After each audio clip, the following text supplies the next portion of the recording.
নমস্কার, আপনি দেখছেন এবিপি আনন্দ আর আপনার সঙ্গে আমি সুমন। এলোমেলো করে দেওয়া, লুটে পুটে খাই, এই যাবতীয় বিষয় আশয়ে দেখে এই রাজ্যের মানুষ অন্তত একটা জিনিস বুঝে গেছেন যে এই বেআইনি আর্থিক প্রতিষ্ঠানের হোতাদের সঙ্গে রাজনীতিবিদদের একাংশের মধুচন্দ্রিমাত্রা একেবারে দল মত ঝান্ডা নির্বিশেষে চলেছে এবং এখনো হয়তো গোপনে কোথাও কোথাও চলছে।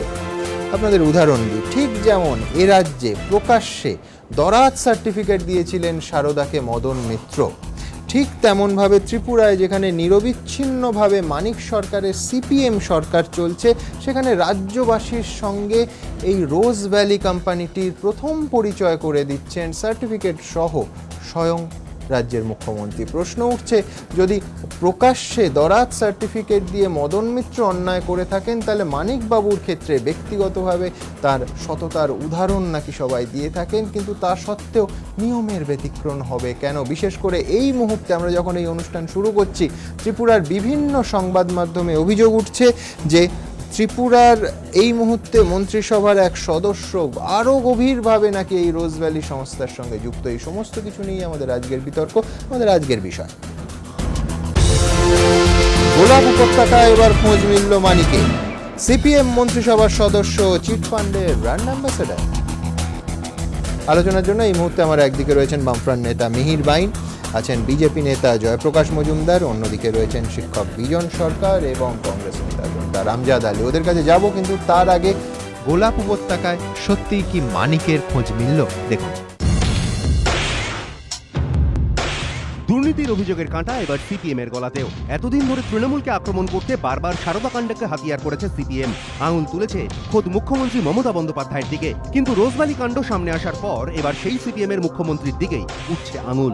তিনি আর কেউ নন, দেশের একমাত্র সিপিএম শাসিত রাজ্য ত্রিপুরার মুখ্যমন্ত্রী এবং সিপিএম এর পলিট ব্যুরো সদস্য মানিক সরকার। ত্রিপুরার বিরোধী দলনেতা কংগ্রেসের সুদীপ রায় বর্মনের দাবি, যে রোজভ্যালির কর্ণধারকে গ্রেফতার করেছে ইডি, সেই সংস্থার অনুষ্ঠানে দেখা গিয়েছে মুখ্যমন্ত্রী মানিক সরকারকে। তিনি যে শুধু উপস্থিত হয়েছিলেন তাই নয়, রোজভ্যালির কর্মকাণ্ডের প্রশংসাও করেছিলেন।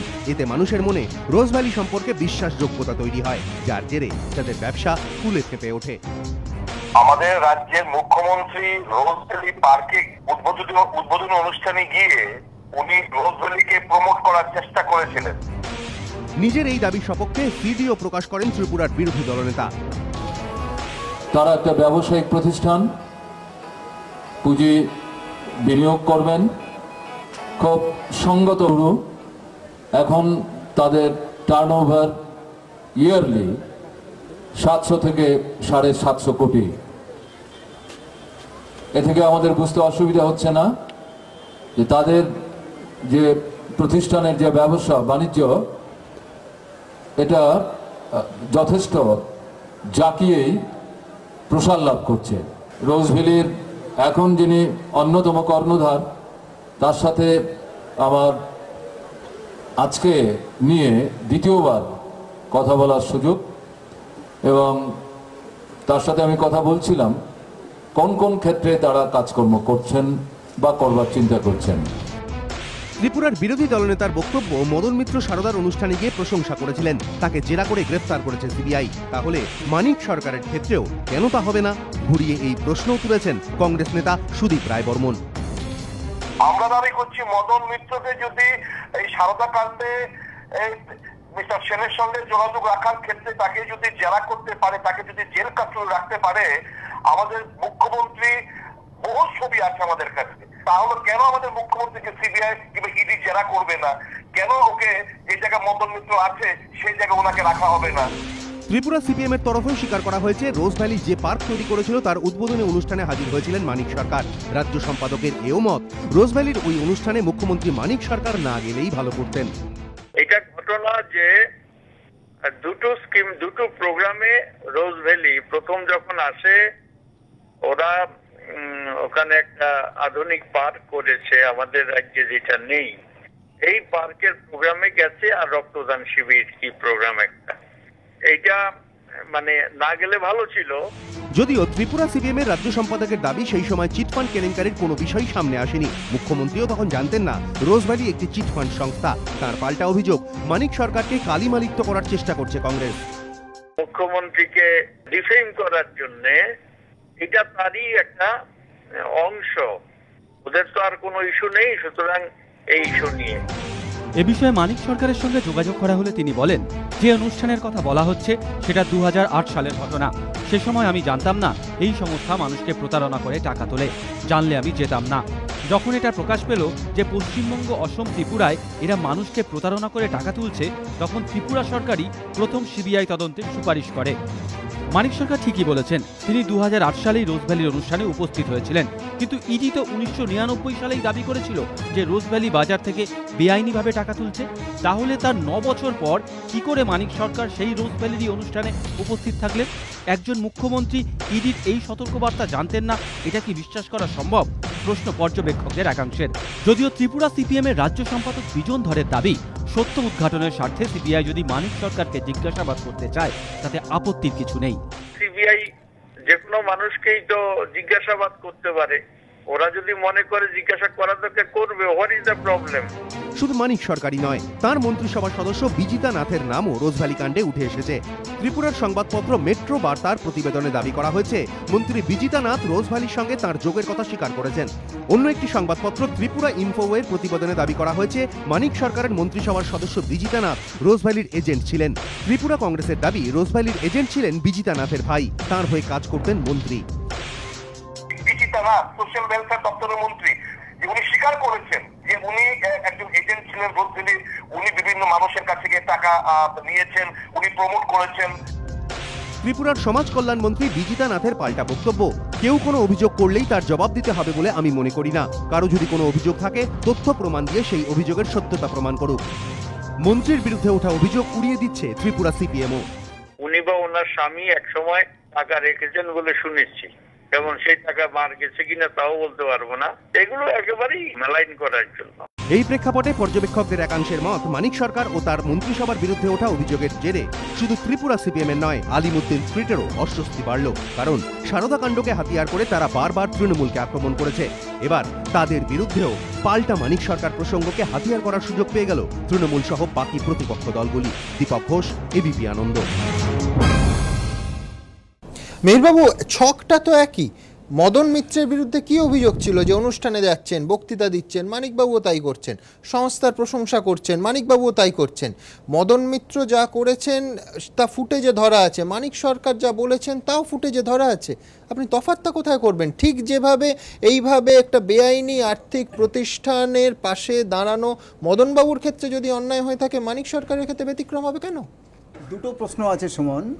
একটা হচ্ছে অবশ্যই বামপন্থীদের কথা, আমি বারবার বামপন্থীদের বলছি যে দক্ষিণপন্থীরা যে অপরাধ করে তারা যদি আরও 10টা অপরাধ করে মানুষ কিছু মনে করে না, কিন্তু বামপন্থীদের একটা অপরাধও মানুষ ক্ষমা করতে চায় না, কারণ মানুষ তাদের মনে করে বামপন্থী। তো বামপন্থীদের কারুর এইরকম কোনো বেসরকারি এবং সন্দেহজনক প্রতিষ্ঠানের সঙ্গে কোনো রকমভাবেই যুক্ত থাকা উচিত নয়। কিন্তু সেই সঙ্গে আমি যে কথাটা বলবো সেটা হচ্ছে পশ্চিমবঙ্গে বামপন্থীদের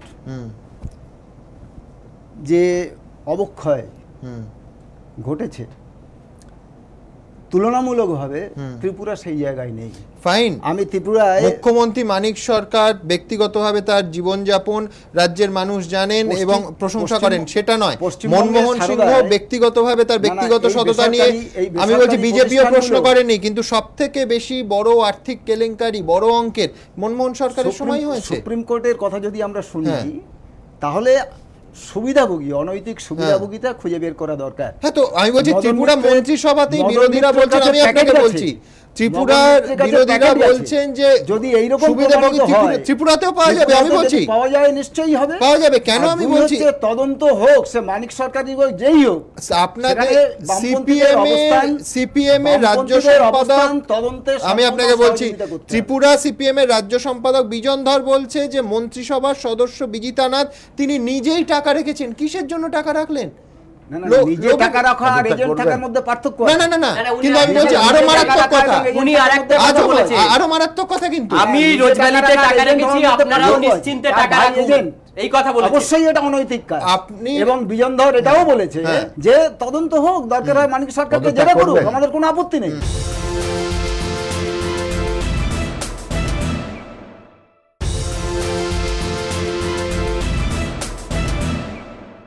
পদত্যাগ করবেন? কোনো আপত্তি, আগে তাকে সুবিধাভোগী প্রমাণিত করুন। ও তাহলে আপনারা এখন ওই এক কথাই বলছেন, সুবিধাভোগী প্রমাণিত তার মানে করুন। বলছেন মদন বাবুর সম্বন্ধে আপনারা যেটা বলেছিলেন উইথড্র করছেন। আরে আগে তাকে সুবিধাভোগী প্রমাণিত করুন। ও তার মানে এখন উল্টে গেল, তখন বলেছিলেন তদন্তে যদি সেরকম কিছু আসে। এক্স্যাক্টলি এইটাই আমি আপনাকে বলছি মেহেরদা, এক্স্যাক্টলি এইটাই বিজন এত মাস ধরে বলে এসছে। হ্যাঁ এক্স্যাক্টলি এইটা যে আগে তদন্ত প্রমাণিত, কিন্তু হ্যাঁ নিঃসন্দেহে কোনো সন্দেহ নেই যে ঘটনাটা ত্রিপুরার হলেও তার ধাক্কা, তার এফেক্ট তো সত্যি এ রাজ্যের বামপন্থীরা আলিমুদ্দিন স্ট্রিটেও পড়বে। বিজন আমি তো পরিষ্কার একদম সময় হিসেবে তোমার কাছে আসছি, যেটা হচ্ছে যে ধরো 1999 সালে সেবি বলে দিল যে রোজ ভ্যালি বাজার থেকে টাকা তুলতে পারবে না। তারপরে আমি ঘটনাক্রমে অত যাচ্ছি না, যে 2003 থেকে 2007 এ রাজ্যে সব থেকে বেশি ব্যবসা করলো রোজ ভ্যালি, তুঙ্গে চলে গেল সেই কাঁটা। 2010 রাজ্য সরকারের কমিটি তৈরি হলো, সেই কমিটি 4টি কোম্পানি চিহ্নিত করলো, রোজ ভ্যালি, প্রয়াগ, আইকোর, সারদা। 23 এপ্রিল আমরা জানি দময়ন্তী সেন বা নারায়ণবাবুর চিঠি দিলেন সেবিকে। আমি বলছি পূর্বতন বামফ্রন্ট সরকার অন্তত এইটুকু বলতে পারে যে আমরা হ্যাঁ দেরিতে হয়েছে, 11 বছর দেরি হয়েছে, কেন হয়েছে, কি রহস্য জয়কানকে, সে প্রশ্ন উঠতে পারে। যে 99 থেকে 2010-এর 23 এপ্রিল কিন্তু পূর্বতন বামফ্রন্ট সরকার অন্তত চিঠিটা দিয়েছিল, সেবিকে জানিয়েছিল, নির্দিষ্ট করেছিল কোম্পানি। মানিক সরকার কোনো চিঠি দিয়েছিলেন সেবিকে বলে আমরা কেউ জানি না।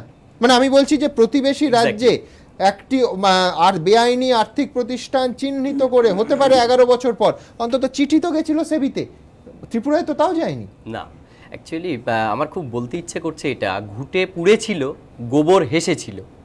এখন দেখার বিষয় যে এই রাজ্যের বামপন্থী নেতা যারা আছেন তারা কি বলেন এই বিষয়টাতে। আর 2 আব তেরা কেয়া হোগা কালিয়া, ঠিক সেই ডায়লগটার যেন পুনরাবৃত্তি হতে চলেছে এই ত্রিপুরার ক্ষেত্রে বামপন্থীদের। বিজনে আমি একটা বাক্য যোগ করি, সেটা হচ্ছে তফাৎ একটা আছে, সেটা হচ্ছে এখানকার মুখ্যমন্ত্রী ষড়যন্ত্র বলেই দিয়েছিলেন, কেন্দ্রের ষড়যন্ত্র। এখনো পর্যন্ত মানিক সরকার কিন্তু রাস্তায় নামেননি, ষড়যন্ত্রও বলেননি, এবং বলেছেন তদন্তের পথে চলবে। এটা কিন্তু তফাৎ তো ত্রিপুরার যিনি সমাজ কল্যাণ মন্ত্রী তিনি তো এজেন্ট ছিলেনই, পরবর্তীকালে ছিলেন কিনা জানি না, বলছেন আমি রোজ ভ্যালিতে টাকা রেখেছি, আপনারাও নিশ্চিন্তে রাখুন। 2008-এর 8ই জুলাই রোজ ভ্যালির অ্যামিউজমেন্ট পার্কের উদ্বোধন করছেন মুখ্যমন্ত্রী মানিক সরকার। 2012 সালে সারদা গোষ্ঠী আয়োজিত শারদ সম্মান অনুষ্ঠানে মানিক সরকার উপস্থিত ছিলেন। এবার ত্রিপুরার অর্থমন্ত্রী ভানুলাল সাহা তিনি বাজেট বক্তৃতা রাজ্য সরকারের সচেতনতা বৃদ্ধির মাধ্যমে বলছেন ব্যাংক ছাড়া অন্যান্য আর্থিক সংস্থা ও চিটফান্ডে আমানতকারীদের স্বার্থ সুরক্ষিত থাকে। বাজেট বক্তৃতাতে বলছেন ভানুলাল সাহা অর্থমন্ত্রী। তার মানে আর মানিকবাবুর এটা আপনি দেখিয়েছেন যে বলছেন যে কত টাকা বাজার থেকে কত টাকা তাদের ইয়ে করেছে সেই বিষয়টা জানাচ্ছেন। করলে বিজন 2-3 পাতা হবে, এবং আগাগোড়া মনে হচ্ছে যে রোজ ভ্যালি কোম্পানিটার একটা দরাজ সার্টিফিকেট পরিচয় করে দিচ্ছেন রাজ্যবাসীর সঙ্গে স্বয়ং মুখ্যমন্ত্রী মানিক সরকার এটা বলছেন। এবার তাহলে সাধারণ মানুষ টাকা রাখবে না কেন, এটা থেকে প্রশ্ন ওঠে।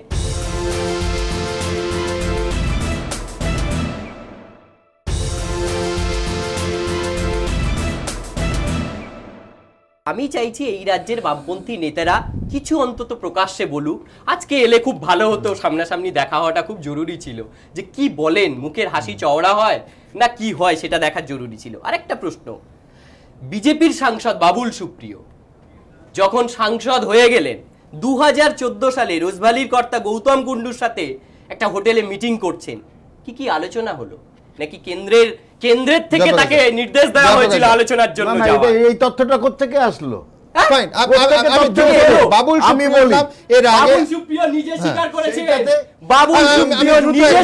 গতকাল এই নিয়ে বাবুল সুপ্রিয়র সঙ্গে আমরা কথা বলি, দেখুন কি বলছে।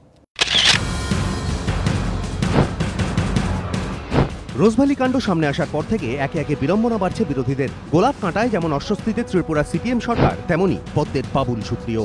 রোজভ্যালির কর্ণধার গৌতম কুন্ডু ও আসানসোলের বিজেপি সাংসদ বাবুল সুপ্রিয়র এই ছবি ঘিরে তৈরি হয়েছে নয়া বিতর্ক। সূত্রের খবর, দুর্গাপুরের রোজভ্যালির এ রাজ্যের 9 নম্বর হোটেলের উদ্বোধনী অনুষ্ঠান উপলক্ষে আয়োজিত এই অনুষ্ঠানে উপস্থিত ছিলেন বাবুল সুপ্রিয়। ওই অনুষ্ঠানে ছিলেন গৌতম কুন্ডু সহ রোজভ্যালির একাধিক কর্তা। সারদা সহ বিভিন্ন বেআইনি আর্থিক প্রতিষ্ঠানের কেলেঙ্কারিতে শাসক দল তৃণমূলের একাধিক নেতার নাম জড়িয়েছে, সেটাই হাতিয়ার করে তৃণমূলের বিরুদ্ধে লাগাতার আক্রমণ শানাচ্ছে বিজেপি। লোকসভা নির্বাচনের প্রচারে এসে এই প্রশ্নে তৃণমূলকে কাঠগড়ায় তোলেন খোদ নরেন্দ্র মোদী। এই পরিস্থিতিতে রোজভ্যালি ভ্যালির অনুষ্ঠানে বাবুলের উপস্থিতি বিতর্কের নয়া মাত্রা যোগ করলো। যদিও অনুষ্ঠানে উপস্থিতির মধ্যে অন্যায় কিছু দেখছেন না অধুনা বিজেপি সাংসদ।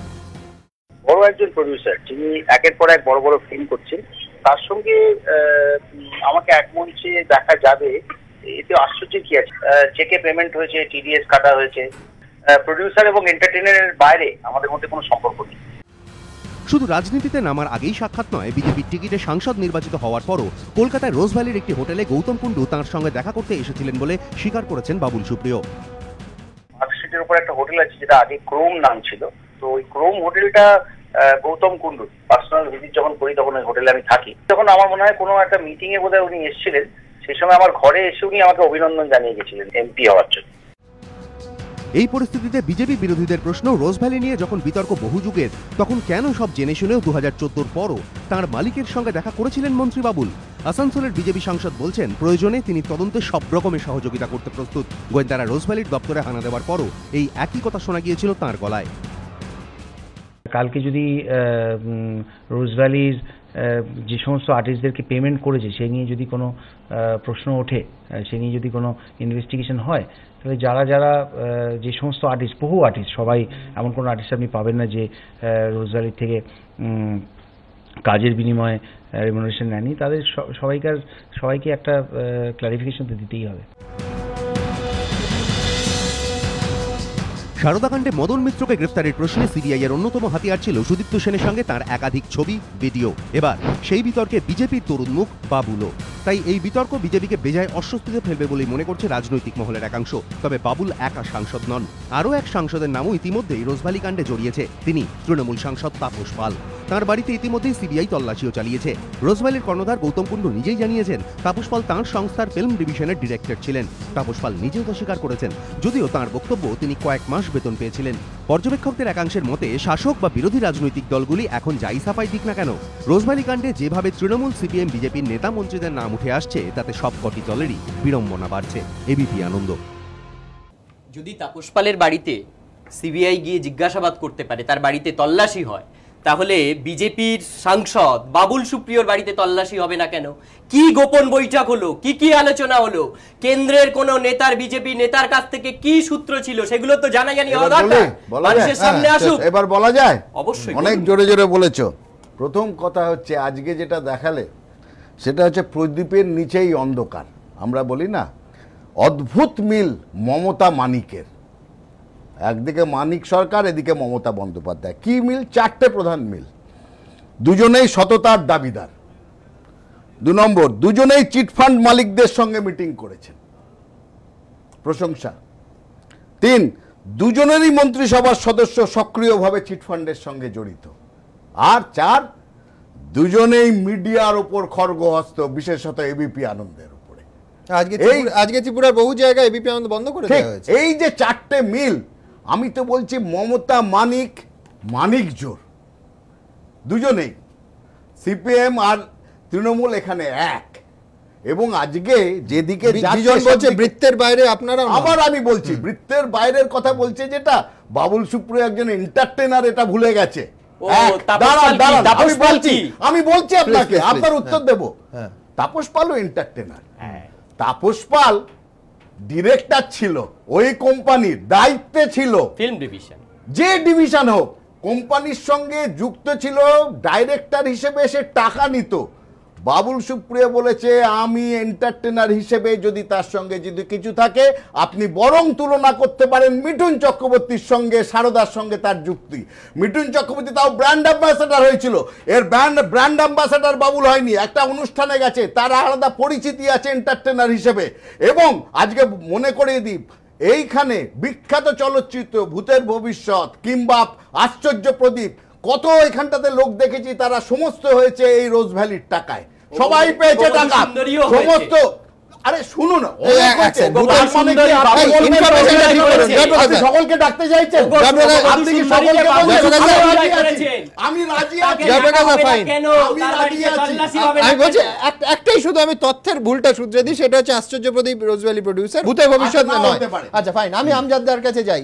মানে ভূত ভবিষ্যৎ সমস্ত আমি সামনে দেখতে পাচ্ছি। আমজাদদা, কোথাও একটা মানুষের পক্ষে কি খুব হতাশাজনক? মানে আমি বলছি, একদিকে ধরুন আপনাদের সরকার তখন ক্ষমতায়, 99 থেকে 2011 মানে আমি বলছি রাজ্য সরকারের রিপোর্ট পাওয়ার পর সেবি কি ঘুমোচ্ছিল? আবার তো এই প্রশ্ন উঠবে, এবং এই প্রশ্ন কিন্তু এই তদন্তের ওতপ্রোতভাবে এর সঙ্গে জড়িয়ে আছে। যেমন বামপন্থীদের বলতে হবে যে যখন ওনার কেন্দ্রীয় সরকারের অত বড় দল 61 জন সাংসদ নিয়ে শাসন করছেন, তখন রোজ ভ্যালির বিরুদ্ধে অভিযোগ নিজেরা তুললেন, পারতেন না? আমি বলছি যে আরওসি কিংবা সেবি তো কলকাতায় অফিসার পাঠাতো তদন্তের জন্য, পারতেন না কেন্দ্রীয় স্তরের চাপ সৃষ্টি করতে? করেননি, এটা ফ্যাক্ট। সুমন, আপনারাও যেমন কিছু করেননি। সুমন, একটা জিনিস হচ্ছে, ভারতবর্ষের মানুষের কাছে এতদিন তো আমরাই কাঠগড়ার আসামিতে ছিলাম, যে সমস্ত রকমের দুর্নীতির একমাত্র ঠিকাদার হচ্ছে কংগ্রেস। এবার বলতে পারেন we are in the same boat brother. We are not, I am not, no we are not, আমি সেটাই বলতে চাইছি, উই আর নট। কংগ্রেসের বিরুদ্ধে অভিযোগ এটা ছিল না যে ভারতবর্ষের বুকে বেআইনি যে সমস্ত অর্থলগ্নি সংস্থা, সেই সংস্থার তারা সমর্থক হিসেবে তাকে প্ররোচিত করছে মানুষকে ঠকানোর জন্য। কংগ্রেসের বিরুদ্ধে এইটা অভিযোগ ছিল না। আমি আবার আমি বলছি 10 বছর ধরে উনি শেষ করুন। Mister Jayprakash, SEBI is a government organisation, don't forget that. তো under the government, neither Rose Valley nor Sharoda, modus operandi in both the cases, Sharoda এবং Rose Valley, modus operandi is same. এই জায়গায় please you will be happy to know, fortunately or unfortunately কোনো কংগ্রেসি মানুষের নাম এই জায়গায় আসছে না। এই সংস্থাগুলো কি? এই সংস্থাগুলো স্বীকৃতভাবে বেআইনি সংস্থা, স্বীকৃতভাবে প্রতিষ্ঠিত বেআইনি সংস্থা।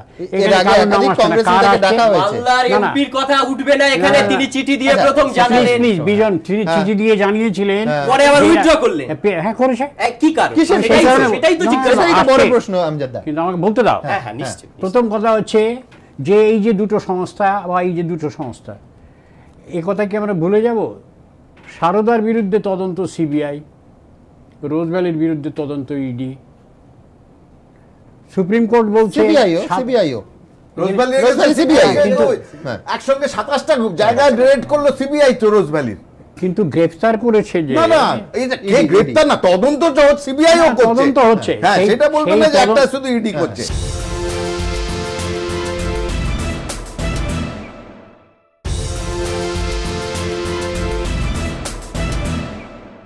সিবিআই এর তদন্তের ফলশ্রুতি কিন্তু রোজ ভ্যালির কর্ণধার গ্রেফতার নয়। That is what I want to say. সেটা তো এখানে যেমন তাপস পালকে দেখা গেছে, তেমনি বাবুল সুপ্রিয়কেও দেখা গেছে। না, দুটোর মধ্যে অনেক তফাৎ। আপনি বললে তো এক করলে হবে না। বাবুল সুপ্রিয় এন্টারটেইনার আর ওখানকার কর্মচারী, একজন কর্মচারী আর একজন এন্টারটেইনার, আপনি কি করে এটা এক করছেন? কি করে সেইটাই বলছি। হ্যাঁ বলুন। সেই বলেছি চিৎকারে যুক্তি, না না আপনি যুক্তি দিন, চিৎকারে না, আপনি আবার আসতে বলে চিৎকারে যুক্তি দিলে তো হবে না, আপনি যুক্তি দিন না। না আমি সেই কথাটাকেই বলছি। কি করে এক করলেন? বাবুল সুপ্রিয় নিজে বলল। হ্যাঁ কি বলল? যে কলকাতায় একটা হোটেল, যে হোটেলে আমি ছিলাম সেই হোটেলের মালিক হচ্ছে গৌতম কুণ্ডু। হ্যাঁ তারপর কি বলল? কি করতে গেছিলেন? না না মালিক দেখে আপনি হোটেল যান? আপনি কি কোনো হোটেলে মালিক দেখে যান? আপনার কাছে প্রশ্ন, আপনি হোটেলে যাওয়ার আগে মালিক দেখে যান? তিনি তার অতিথি ছিলেন। না অতিথি ছিলেন বলেননি, আমি হোটেলে ছিলাম, উনি দেখা করতে এসেছিলেন, আমাকে কনগ্রাচুলেট করতে এসেছিলেন, উনিও দেখা করতে যাননি, আর উনি অতিথিও ছিলেন বলেননি, আপনি এটা এক্সট্রাপোলেট করলেন। আমি যেটা বলতে চাই, আপনি মালিক দেখে যদি হোটেল যান, আমার যেটা নতুন জয়প্রকাশ বাবু, ব্যাপারটা হচ্ছে এই, ব্যাপারটা হচ্ছে যে গৌতম কুণ্ডুকে গ্রেফতার করা হয়েছে তুলনামূলকভাবে সারদা এবং রোজ ভ্যালি। কে কতটা অপরাধী সে কথা আমি বলতে যাচ্ছি না, কিন্তু নিঃসন্দেহে এই কথাটা আমি বলবো এবং জোরের সঙ্গেই বলবো, রাজ্যসভার বাধ্যবাধকতা নিয়ে ভারতবর্ষে শাসক দল বোধহয় একটা এসকেপ রুট খোঁজার চেষ্টা করছিল। সেই এসকেপ রুটটা কি? সেই এসকেপ রুটটা কি? যে সারদা আপাতত বন্ধ থাকুক, ইডির নাম করে অন্য জায়গায় যাওয়া হোক। সারদা এখন বন্ধ আছে, ইডির নাম করে অন্য জায়গায় যাওয়া হচ্ছে। আমি ইডির নাম করে আজকে যে রোজ ভ্যালি, আমি রোজ ভ্যালিকে ক্লিন চিট দিচ্ছি না, রোজ ভ্যালির বিরুদ্ধে অভিযোগ আছে, আমি সেটা আগে প্রথমেই বলেছি যে modus operandi of all this chit fund সেই জায়গায় মানিক সরকার বামপন্থী কোন মুখ্যমন্ত্রী কি কারণে নরেন্দ্র মোদী প্রধানমন্ত্রী বিজেপির প্রধানমন্ত্রীকে ডেকে এনে তার মন্ত্রীদের দিয়ে মিটিং করেছিলেন? আমার বক্তারা কে কি বললেন দ্রুত এক নজরে।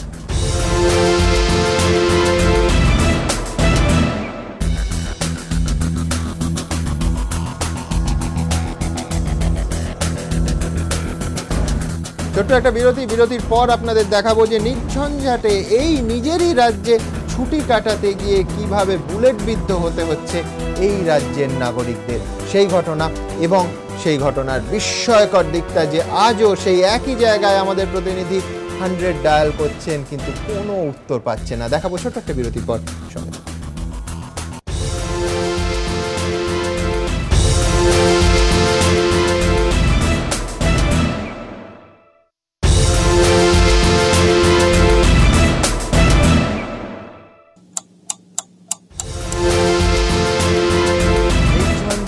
নিজেরই রাজ্যে ছুটি কাটাতে গিয়ে ফিরতে হলো একেবারে বুলেটের ক্ষত বুকে নিয়ে শটান হাসপাতালে অপারেশন টেবিলে। এরপরও নাকি আমাদের এই পশ্চিমবঙ্গে পর্যটন বাড়বে। ঠিক যে মুহূর্তে সরকারি ওয়েবসাইট বলছে বিউটিফুল বেঙ্গল, তার বোধহয় সব থেকে ইদানিংকালের খারাপ বিজ্ঞাপন হলো সুন্দরবনে। এই মুহূর্তে তারা আমার সঙ্গে স্টুডিওতে আছেন। আর সব থেকে বিস্ময়কর ব্যাপার কি জানেন, যে আজকেও এই ঘটনা ঘটে যাওয়া 24 ঘন্টাও কাটেনি আমাদের প্রতিনিধি রাজস্বী দত্তগুপ্ত একইভাবে যখন পর্যটকরা যেভাবে হতাশ হয়েছিলেন 100 নাম্বার ডায়াল করে দেখছেন কোনো উত্তর মেলে না। ওদের কাছে আসবো, তার আগে দেখাবো আমাদের এই বিতর্কের বিষয়। ভ্রমণ যখন ভয়ঙ্কর, সরকারি লজে ছুটি কাটাতে গিয়ে খেতে হলো গুলি। আমার একদিকে আছেন সংঘমিত্রা বসু ঠাকুর এবং আছেন মিহির মুখোপাধ্যায়। এরা দুজনেই একই সঙ্গে সুন্দরবন গেছিলেন, যেখানে সুখের ছবি একেবারে দুঃস্বপ্নের স্মৃতিতে পরিণত হলো। ওদের কাছে ওদের অভিজ্ঞতা শুনবো। অন্যদিকে রয়েছেন তিলোত্তমা মজুমদার লেখক এবং সন্ধু মুখোপাধ্যায় প্রাক্তন পুলিশ কর্তা। ওদের কাছে যাওয়ার আগে আরও একবার সেই ঘটনা আপনাদের সামনে হাজির করব।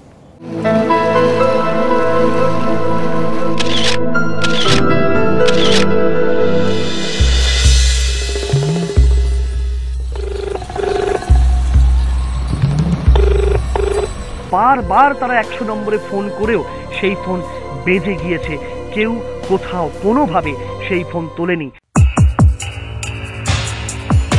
শনিবার রাতে আক্রান্ত পরিবারের যে অভিজ্ঞতা হয়েছিল, এই একই অভিজ্ঞতা হলো আমাদেরও।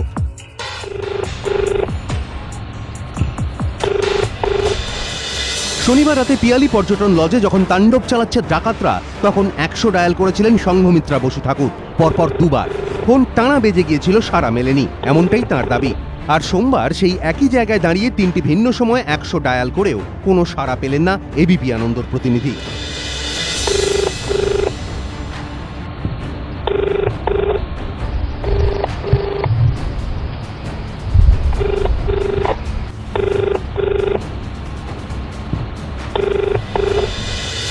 এক্ষেত্রে দক্ষিণ 24 পরগনা পুলিশের সাফাই, 100 ডায়াল কার্যকরী আছে, কখনো কোনো যান্ত্রিক ত্রুটির কারণে যোগাযোগ নাও হতে পারে। ঘটনার দিন পর্যটকদের কাছ থেকে ঘটনার 5 মিনিটের মাথায় ফোন যায় লালবাজার কন্ট্রোলে, সেখান থেকে আলিপুর কন্ট্রোলে, তার কিছুক্ষণের মধ্যেই পুলিশ ঘটনাস্থলে পৌঁছে যায়। তবে 100 ডায়ালে ফোন করে উত্তর না পাওয়াই নয়, আরও এক অভিজ্ঞতাও চমকে দিয়েছে আমাদের। পিয়ালি পর্যটন কেন্দ্রের 2টি গেটের অদূরে 2টি পুলিশ ক্যাম্প, 50 মিটারের মধ্যে কেল্লা পুলিশ ক্যাম্প, 100 মিটার দূরে ডোঙাজোড়া পুলিশ ক্যাম্প। কিন্তু দুটো পুলিশ ক্যাম্প থাকা সত্ত্বেও রাত 1:45 নাগাদ ডাকাতরা এলো, তাণ্ডব চালালো, নির্বিঘ্নে চলেও গেল। এই নদীপথ পেরিয়েই ডাকাত দল, দুর্বৃত্ত দল অন্ধকারের মধ্যে গুটি গুটি পায় এসে পৌঁছেছিল পর্যটন কেন্দ্রের ভেতরে। নিরাপত্তা বলতে আমাদের স্টাফ আছে, আর আমার 200 থেকে 250 গজের মধ্যে একটা পুলিশ ক্যাম্প আছে। কোন গেস্টরা থাকে, আমার থানাতে বলা ছিল, তখন গেস্টরা থাকলে পুলিশ পাঠিয়ে দিত। যখন গেস্ট থাকে তখনই পুলিশ এখানে থাকে। কিন্তু কাল আগের দিন রাতে চলে গেল না, এরা প্রত্যেক দিনই 12টা একটা দেড়টায় চলে যায়। পুলিশ ক্যাম্প থেকে পিয়ালি লজে পৌঁছতে যেখানে খুব বেশি হলে মিনিট 2 লাগা উচিত, সেখানে খবর পেয়ে পুলিশ পৌঁছয় 3টে নাগাদ। আমাদের কাছে খবর এসেছে, আমরা ছুটেছি। কখন সেটা? আমরা যখন ওখানে পৌঁছি তখন 3টে বাজে। ঘটনাটা ঘটেছে 1:30 থেকে 2:45 নাগাদ। আপনাদের এইটুকু যেতে এতটা সময়? আমরা খবর পেয়েছি 3টের সময়। আচ্ছা, আমরা এখানে ডিউটি করছিলাম, 3:45 সময় আমরা খবর পেলাম, গেলাম। অদূরেই পুলিশ ক্যাম্প সত্ত্বেও ডাকাতদের তাণ্ডবে ক্ষুব্ধ স্থানীয় বাসিন্দারা। ক্যাম্প এদিকে হচ্ছে 3 মিনিটের রাস্তা, ক্যাম্প মিডলে আমাদের এই লজটা। দেখা গেল তারা যদি সামান্য টু শব্দ পায়, তারা যদি সঙ্গে সঙ্গে সেই জায়গাটা ফলো করে, সঙ্গে সঙ্গে আমার মনে হয় সবকিছু তো ধরা পড়ে বা সবকিছু ঠিক হয়, কিন্তু সে জায়গা তারা কোনো সময় করে না। আগে যা কোনোদিনও হয়নি তা ঘটে যাওয়ার পর আতঙ্কে লজের কর্মীরা। এত বড় একটা জিনিস হয়ে গেল, তার মধ্যে কি কোনো লোকজন আর আসে? একটা সবার মনে তো একটা ভয় থাকে। ডাকাতি হয়ে যাওয়ার পর যথারীতি তৎপর পুলিশ। পিয়ালি লজে কয়েকজন পুলিশ কর্মীকে মোতায়েন করা হয়েছে ঠিকই, কিন্তু তারা আবার ঘরবন্দি। সংবাদ মাধ্যমকে দেখে তড়িঘড়ি গাড়ি ঘুরিয়ে ছুটতেও দেখা গেল পুলিশকে। আগামী দিনে এই পিয়ালি কিংবা রাজ্যের অন্য পর্যটন কেন্দ্রগুলোতে পর্যটকরা কি নির্ভয়ে নিরাপদে সপ্তাহান্তের ছুটিতে পরিবার নিয়ে বেড়াতে যেতে পারবেন? এই প্রশ্নটাই এখন সব থেকে বড় হয়ে দেখা দিয়েছে। পিয়ালি থেকে ক্যামেরায় শ্যামল জানার সঙ্গে রঞ্জিত হালদার ও রুমা পাল এবং রাজর্ষি দত্তগুপ্ত, এবিপি আনন্দ। সংগমিত্রা দেবী, আপনি প্রথমে বলুন যে অপারেশন হয়েছেন সুদীপ্ত বাবুর, কিরাম আছেন এখন? যে গুলিগুলো সবগুলো কি বার করা গেছে? গুলি বাজে ওনার পিঠে যে গুলির এটা হয়েছে, গুলিটা পারফোরেট করে বেরিয়ে গেছে কাঁধ দিয়ে, তো সেই উনটা খুব ডিপ, তো ওটাতে অনেক টিস্যু ড্যামেজ হয়েছে, তো সেটাকে এখন পুরো অনেকটা ওপেন করে সেটাকে আবার ড্রেসিং করে এখন মানে ওপেন উন্ড সার্জারি মতোই ওটা হয়েছে। ওখানে একটা ড্রেনেজ করেছে, so it requires a lot of care also. তো সেই জন্য এখন ওনাকে হসপিটালেই রাখা হবে, এখন রিলিজের কোনো খুব ব্যাপার নেই তাড়াতাড়ি। আর ওনার তো পেলভিক বোনে একটা ফ্র্যাকচার আছে, তো সেটা অবশ্য ডক্টর বলছেন যে এখন ওটা ইম্পর্টেন্ট নয়, এই যেটা গুলির ক্ষত সেটাকে সারানোটা আগে বেশি প্রায়োরিটি। তো জাস্ট অপারেশন থেকে ওনাকে এখন দিয়েছে, মানে বেডে দিয়েছে, তো সিডেশনে আছে এখন। মেয়ে কেমন আছে? এই রকম একটা ট্রমা এবং তার সামনে কার্যত বাবাকে গুলি করা হলো। দেখুন, মেয়ে ঠিক বাবাকে গুলি করাটা দেখতে পাইনি, কারণ যখন ঘটনাটা ঘটে এবং ওদের অ্যাগ্রেসিভ নেচার বা ওরা যেরকম ভাবে এগিয়ে এসছিল, তাতে আমার তো সেই মুহূর্তে একটা ভয় হয়েছিল। আমি মেয়েকে বাথরুমে ঢুকিয়ে দরজা বন্ধ করে লাইট অফ করে দিই, যাতে অ্যাটলিস্ট ওরা যদি ঘরে ঢুকে ফার্স্টে আমার মেয়েকে না দেখতে পায়।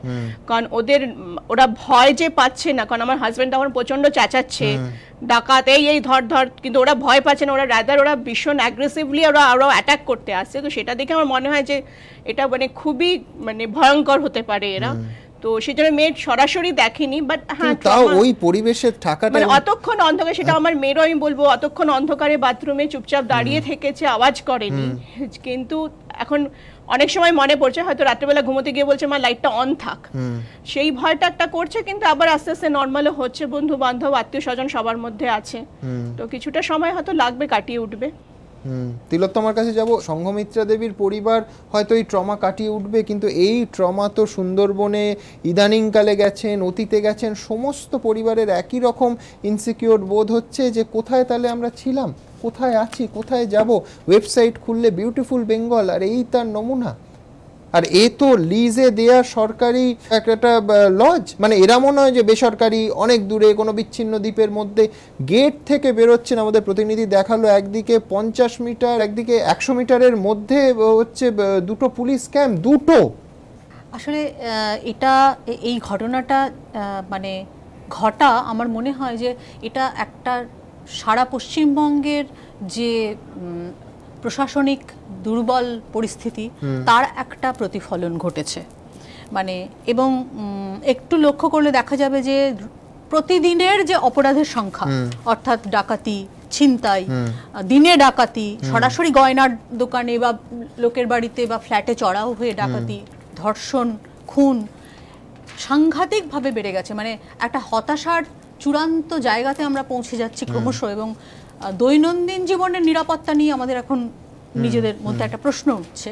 সেক্ষেত্রে এই ধরনের ডাকাতির ঘটনা এবং সুন্দরবনের মতো একটা প্রত্যন্ত জায়গায়, বিচ্ছিন্ন প্রত্যন্ত জায়গাতে ডাকাতির ঘটনা, আমার মনে হয় যে এটাকে একেবারে আলাদাভাবে না দেখে বরং একেবারে সর্বাঙ্গীন প্রশাসনিক ব্যর্থতার একটা দিক বলে ধরার। তুমি কল্পনা করো, 24 ঘন্টাও কাটেনি, রাজস্বী ওইখানে ওই ওনাদের লজের সামনে দাঁড়িয়ে ফোন করছে, আনআনসার্ড।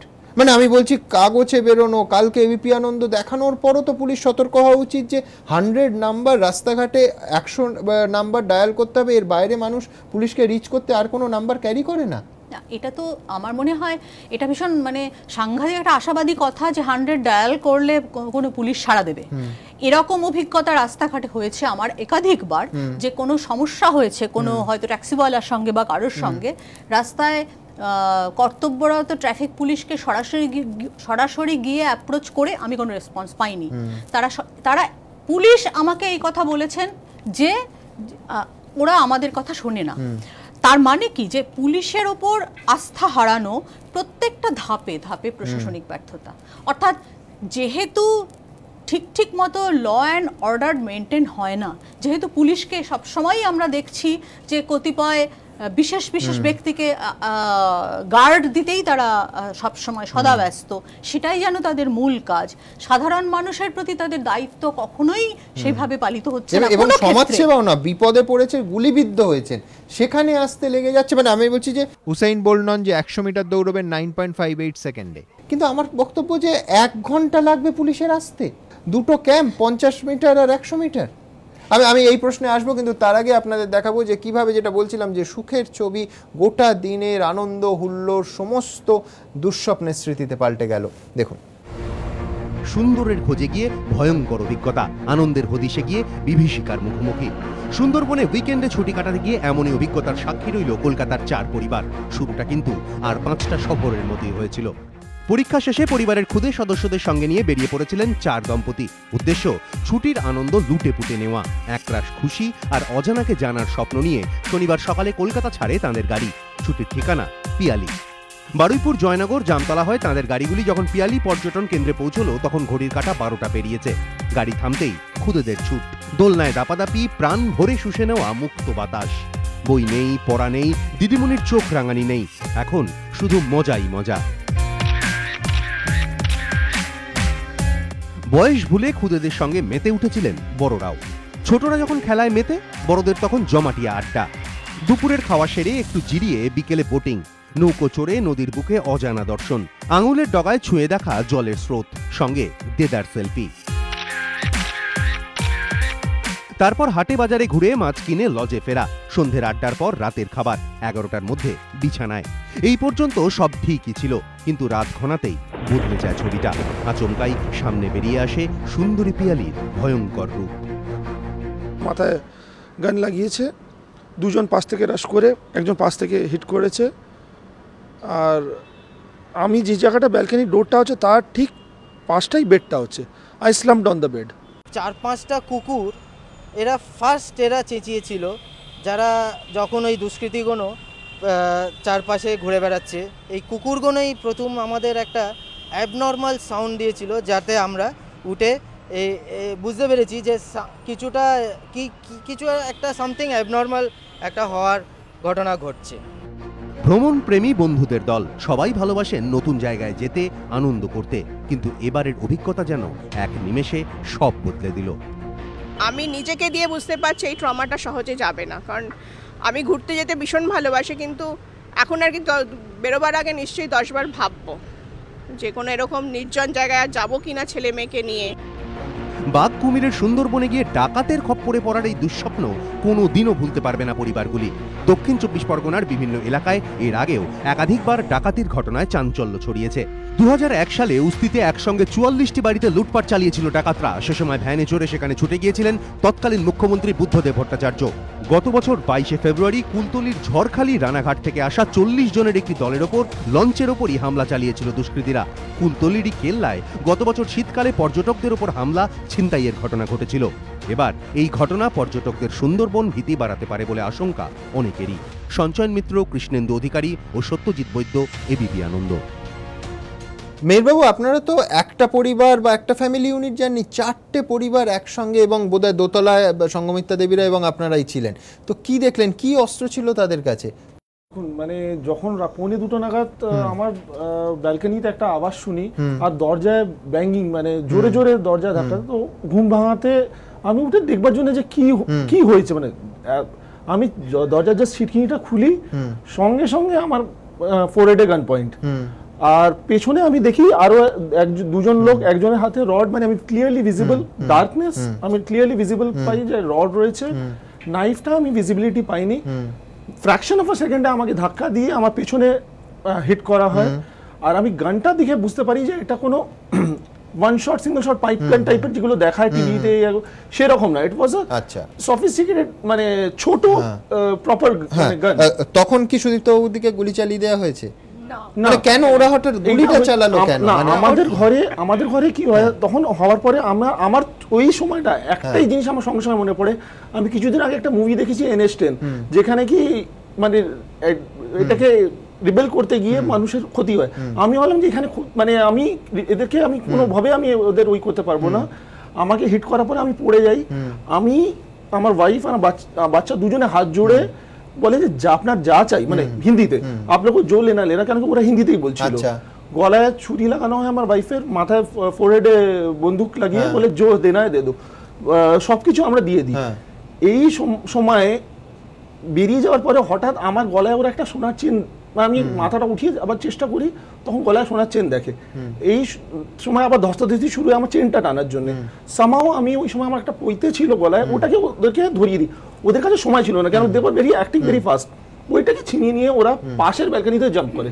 পাশের ব্যালকনিতে অ্যাকচুয়ালি জাম্প করে যেটা হয়, মানে নিচে তো একটা প্রচন্ড আওয়াজ, হই হুল্লোড়, মার মার ধর ধর এরকম আওয়াজ, কুকুরের চিৎকার। আর আমি তো ঘুমিয়েছিলাম, মেয়ে ঘুমিয়ে, আমার হাজবেন্ড পাশে ঘুমিয়ে, আমার তো তখনই ঘুমটা ভেঙে যায়, এত কেন আওয়াজ হচ্ছে। সো মানে দ্যাট মোমেন্ট আমি ভেবেছি কি এটা বোধহয় ভোর হয়ে গেছে কি, আমি প্রথমে মোবাইলটা অন করেছি, তো আমি টাইমটা দেখলাম 1:45, মানে ভোর তো হয়নি, তাহলে নিচে তো না থাক, অচেনা জায়গা, কিছু করবো না। সো আমি আমার পাশ ফেরে শুলাম, মেয়েও আমার কাছে এসে একটু শুলো। তো আমি দেখছি ক্রমশ আওয়াজটা বাড়ছে, তো আমি তখন কিন্তু খাট থেকে নেমে পড়ে আমি জাস্ট মানে বারান্দার দরজাটা একটু ফাঁক করে দেখে কতগুলো লোক ওই মানে প্রচন্ড অ্যাক্টিভলি মানে এরম পা দিয়ে উঠে যাচ্ছে, ওপরে উঠে আসছে, উঠে ওরা মিহিরদের বারান্দায় জাম্প করছে পরপর। 3টে লোক উঠছে সেটা আমি দেখেছি। এন্ড দ্যাট মোমেন্ট আমি ফিরে এসে দরজাটা বন্ধ করে দিই। আমি আমার হাজবেন্ডকে বলি, ওঠো, অনেক লোকজন, মনে হয় চোর ডাকাত পড়েছে।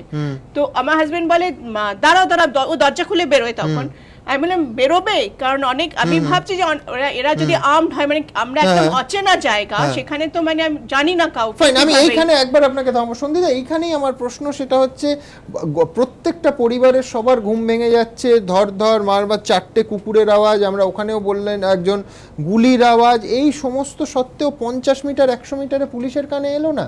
আমি আবার বলছি, মানে হুসাইন বোল্ট নন যে 100 মিটার দৌড়বেন 9.58 সেকেন্ডে, 1 ঘন্টা লাগলো।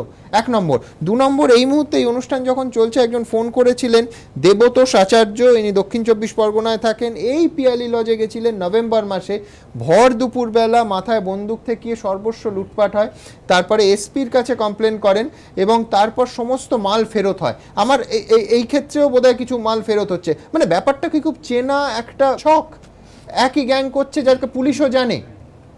আমি বহুকাল এই পুলিশ বিভাগে চাকরি করেছি, শুনতেও খারাপ লাগে, কিন্তু তিলোত্তমা যা বলেছেন এটাকে আমার মনে হয় যে খুবই তার গুরুত্বপূর্ণ। যেমন অত কাছে পুলিশ আছে এবং সেখানে এই যে ক্রিমিনালরা করছে, রাত্রিবেলা চিৎকার করলে শোনা যায়, সেখানে পুলিশকে তোয়াক্কা না করলেও চলে বা পুলিশকে ভয় না করলেও চলে, এই যে কনফিডেন্সটা, আত্মবিশ্বাসটা এই ক্রিমিনালদের মধ্যে থাকলো কি করে, এটা খুব সাসপিসিয়াস। যেটা আবার আগেও মনে হয়েছে যে, কারণ যে যেমন আপনি এই প্রসঙ্গ খুব ইন্টারেস্টিং, কেন চলে এই রানাঘাটের যে ঘটনার প্রসঙ্গে সিরিল, যিনি অত্যন্ত শ্রদ্ধেয় মানুষ আমাদের, উনি যারা সাধারণত বিদেশি মিশনারিরা কখনো রাজনীতি সম্বন্ধে উচ্চারণ করেন না, তিনি বলতে বাধ্য হয়েছেন ঘটনার পরে, I don't know who to blame for this, but I feel that police have been reduced to mere outsiders. Criminals get away because of the protection offered to them by political parties.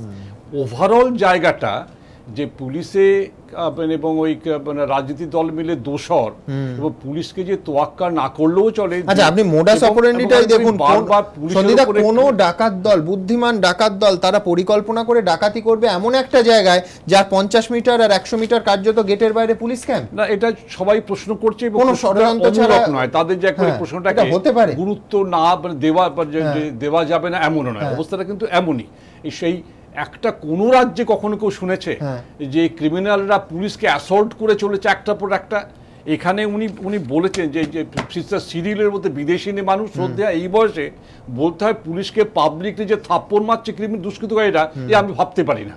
এটা অবস্থায় পুলিশকে overall একটা আইনের শাসন থাকে কখন, যখন আইন সম্বন্ধে ভয় থাকে, আশা হলে কিছু হবে, এভাবেই তো চলে। আচ্ছা, 100 ডায়ালটাকে একটু সুষ্ঠুভাবে মানুষকে নিরাপত্তা দেওয়ার মতো জায়গায় নিয়ে যাওয়া যায় না? বেশিরভাগ জায়গাতে অ্যাটেন্ড করে না, ওটা স্বীকার করতে দ্বিধানি করে না, এটা ওই বলার জন্য বলা। এবং আর একটা কথা শব্দ কিন্তু আমার মনে হয়েছিল, যেমন যেটা আপনি বলেন ভীষণভাবে আমার মনে পড়লো, কালকে মীরবাবু ছিলেন একটা চ্যানেল, আমি যেটা বলছিলাম, এই যে এত সব সোচ্চার করে প্রচার এই আমাদের এই ট্যুরিজমে, যেটা উচিত ছিল অনেক আগে থেকে, যে একটা কোঅর্ডিনেটিং একটি বডি করা, যেখানে ট্যুরিস্ট ডিপার্টমেন্টের কোনো একজন অফিসার যিনি কনভেন করবেন, পুলিশের সিনিয়র অফিসার থাকবেন এবং যারা ট্যুরিস্ট এজেন্সিগুলোর তাদের কিছু প্রতিনিধি থাকবেন, তাহলে বিভিন্ন জায়গায় যে ঘটনাগুলো ঘটে, এত বড় ঘটনা হওয়ার পর চ্যানেল বলা সবাই জানছে, এটা যে হঠাৎ এটা এবং ক্রমাগত ইরিটেট করা, টাকা দিয়ে করা ঘটনা ঘটেই, এটা যদি পিরিয়ডিক্যালি মনিটর করা হতো কিন্তু বহু ঘটনাই ঘটে। চমৎকার প্রস্তাব, কোনো সন্দেহ নেই। কিন্তু বডির কথা বলছেন সন্দিদা, আপনাদের দেখাই যে জলপাইগুড়ি থেকে পশ্চিম মেদিনীপুর, গরুমারা থেকে মাইথন, যে লজগুলো আছে তাদের নিরাপত্তা ব্যবস্থা এত বড় ঘটনা ঘটে যাওয়ার পর, মানুষ গুলিবিদ্ধ হওয়ার পরও ঠিক কোথায় দাঁড়িয়ে? রাজ্যে পর্যটনের উন্নয়নের মুখ তারা, তাদের কাঁধে ভর করেই পর্যটনের জাতীয় মানচিত্রে জায়গা করে নেওয়ার স্বপ্ন দেখছে পশ্চিমবঙ্গ। কিন্তু কতটা নিরাপদ রাজ্যের এই সরকারি লজগুলিতে রাত্রি যাপন? পিয়ালিকাণ্ডের পর সেই প্রশ্নেরই জবাব খুঁজল এবিপি আনন্দ। গরুমারা জাতীয় উদ্যান, পর্যটকদের অত্যন্ত প্রিয় এই ঠিকানার সর্বাঙ্গ জুড়ে বেহাল নিরাপত্তার ছবি। পুলিশের দেখা নেই, বনবাংলো থেকে রাইনো ক্যাম্প, প্রতিটি ক্ষেত্রেই নিরাপত্তার দায়িত্বে বনকর্মীরা। দিনে যারা লাঠি হাতে বন্য প্রাণীদের তাড়ান, পিয়ালির ঘটনার পর আতঙ্কে দিন কাটাচ্ছেন পর্যটকেরা। নিরাপত্তা এখনো পর্যন্ত তো আমার চোখে কিছু পড়েনি, আর সেরকম আমি কোনো অ্যাওয়ারনেসও কিছু দেখছি না। পরিকাঠামোর অভাব আছে এবং কর্মচারী সংখ্যাও খুবই কম। ভয় নিয়েই চলতে হয়, ভয় নিয়ে আমরা ডিউটি করি। রাজ্য যুব কল্যাণ দপ্তরের যুব আবাসন নিবাস লিজে দেওয়া হয়েছে বেসরকারি সংস্থাকে। এখানে দিনে একজন এবং রাতে একজন করে নিরাপত্তা রক্ষী থাকেন, তাও বেসরকারি এজেন্সির। দুষ্কৃতী রুখতে ভরসা ভাঙা লাঠি, অগত্যা আতঙ্ক নিয়েই রাত কাটান পর্যটকেরা। লজেও বোধহয় আরেকটু লোক থাকলে ভালো হতো, পার্টিকুলারলি পিয়ালিতে যে ঘটনাটা ঘটেছে আমরা সত্যি ভয়ই পেয়ে গিয়েছি, কারণ ছোট পরিবার আজকাল ঘুরে বেড়ানো হয়, সুতরাং সবসময় একটা টেনশন কাজ করে। 34 নম্বর জাতীয় সড়কের ওপর রাজ্য সরকারের ট্যুরিস্ট লজ। নিরাপত্তা বলতে রাতে লাঠি হাতে 2 নিরাপত্তা রক্ষী, তাও আবার পুলিশ নয়, বেসরকারি এজেন্সির। আমাদের এখানে তো এখনো অবধি সেরকম কিছু হয়নি, তবে যাতে না হয় তার জন্য আমরা আবার পুলিশের সঙ্গে একটু পুলিশ প্রশাসনের সঙ্গে আমরা আবার কথা বলবো। নিতুরিয়ায় বন দপ্তরের গড় পঞ্চকোট প্রাকৃতিক ভ্রমণ কেন্দ্র, এখানেও নিরাপত্তা বলতে রাতে একজন বেসরকারি সংস্থার রক্ষী, ব্যাস।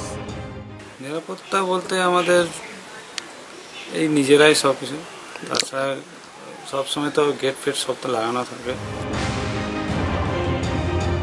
ডাকবাংলো রোডে রানী শিরোমণি পর্যটক আবাস, এখানে আবার দিনের বেলা নিরাপত্তা রক্ষী থাকলেও রাতে কারো দেখা মেলে না। সুন্দরবনের দক্ষিণ চব্বিশ পরগনায় যে ঘটনাটা ঘটেছে, এরকম ঘটনা হলে মোকাবিলা করার মতো কিছু আছে? না না, সেরকম কিছু নেই। সুন্দরবন বেড়াতে গিয়ে ডাকাত দলের হাতে আক্রান্ত হতে হয়েছে কলকাতার 4 পরিবারকে। সর্বস্ব খুইয়ে ফিরেছেন তারা, যদিও তাতেও হুঁশ যে ফেরেনি এই ছবিতেই তা স্পষ্ট। এবিপি আনন্দ। আমার সময় একেবারে শেষে জানতে চাইব যে এই ট্রমা কাটিয়ে আমরা সবাই, আমার দর্শকরাও চাইবেন যে যত তাড়াতাড়ি সম্ভব সুদীপ্তবাবু সুস্থ হয়ে উঠুন, তারপর রাজ্যের কোথাও বেড়াতে যাবেন, সেই সাহস জোগাড় করতে পারবেন? কিছুটা হয়তো সময় লাগবে, বেড়াতে যাবো না এটা বলবো না, কারণ আমাদের মতো নিউক্লিয়ার ফ্যামিলির ওটাই একটা আউটিং সারা ব্যস্ততার মধ্যে, সেটা বাচ্চাদেরও দরকার, আমাদেরও দরকার হয়। তবে হ্যাঁ, খুব নির্জন জায়গায় যাওয়ার আগে তো দুবার ভাববো, আর সেটা হয়তো এখনই সাহস জোগাড় করে উঠতে পারবো না, খুব নির্জন জায়গায় বেড়াতে যাওয়ার। তো সেটা রাজ্য অরাজ্য বলে ব্যাপার নয়, এটা অন্য রাজ্য, প্রতিবেশী রাজ্য, এরকম ব্যাপারটা এখনই মাথায় কাজ করছে না, কিন্তু যে কোনো নির্জন জায়গায় যাওয়ার আগে এখন দুবার আমাকে ভাবতে হবে, আগে জায়গাটার সম্বন্ধে খোঁজ খবর করবো যে সেখানে কি ব্যবস্থা আছে না আছে, কারণ এটা একটা ভীষণ ব্যাপার। আর উনি যেটা বললেন সেখানে কালকে তো পুলিশ কর্মীরা আপনাদের সঙ্গে একসঙ্গে ডিনারও করেছেন। হ্যাঁ, সেটা একটা অদ্ভুত ঘটনা, কারণ আমাদের কাছে আমরা যখন 10:30টার উপরে যে যার ঘরে চলে যাই, তখন ওটা আমাদের একটা ভীষণ একটা ছিল যে ঠিক আছে, ওরকম জল জঙ্গল জায়গা, পুলিশ আছে, পুলিশ এখানে পোস্টেড থাকে, তো এটা আমাদের একটা বিশাল মানসিক সাপোর্ট দিয়েছিল। অথচ 2:45 থেকে 2:30 অবধি তাদের কারুর দেখা নেই। সেইখানেই বোধহয় সবথেকে রহস্য যে কোথায় গেলেন কাজের সময়, দরকারের সময় পুলিশ কর্মীরা। শুধু যে 100 ডায়াল করলে তাদের পাওয়া যায় না তা নয়, তারা রান্নাঘরে একই সঙ্গে খাবার টেবিলে ডিনার করেন, কিন্তু ডাকাতির সময় 50 মিটার আর 100 মিটার দূরের ক্যাম্প থেকেও রাতারাতি অদৃশ্য হয়ে যান। কোন ম্যাজিকে? এই প্রশ্ন নিয়ে আজকের এই অনুষ্ঠান শেষ করব। আবার আপনাদের সঙ্গে দেখা হবে আগামীকাল ঠিক রাত 8টায়। ভালো থাকবেন সবাই, শুভরাত্রি।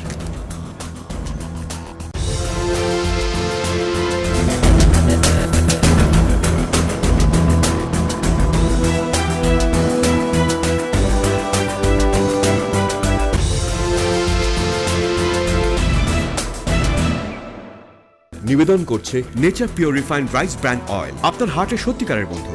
Powered by Subhash Bose institute of hotel management, সফল ক্যারিয়ারের সেরা ঠিকানা। সহযোগী নিবেদক captain 600 EQR, stronger, safer, super safer. Bhadreshwar Lal Baba rice, কেনার সময় ভদ্রেশ্বর দেখতে ভুলবেন না। রাজীব গান্ধী কম্পিউটার সাক্ষরতা mission, award winning organisation in IT education এবং দ্য সুমিস, you can, I can, we all can.